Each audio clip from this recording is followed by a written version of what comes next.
Ito na pala yung finished product na ginawa natin pintuan, mga idol.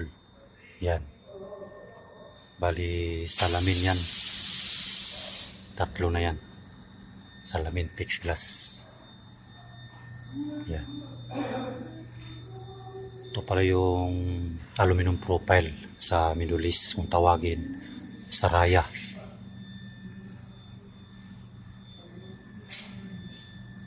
Ayan. Naka-bracket lang yan, mga idol. May 4x4 yan na hinggil sa loob. Tapos nakatornilyo lang siya, kabilaan. Tapos pati dito sa loob. Bali duble yung hinggil yan sa loob. Tapos nilagyan ng rubber yan sa loob kasi salamin nga ito. Ito yung pinaka bar close niya.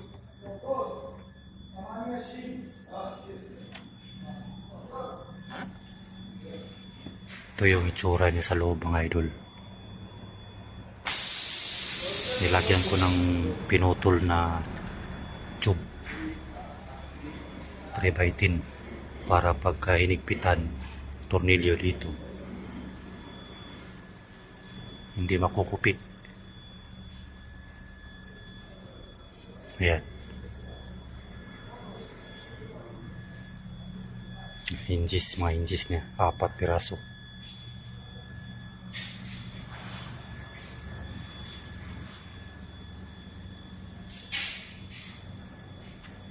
Ito, kakabit yung handle nito doon nasa labas.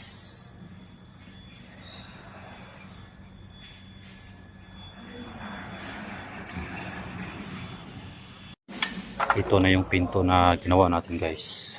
Nilagyan na ng salamin, tsaka lagyan na ng rubber.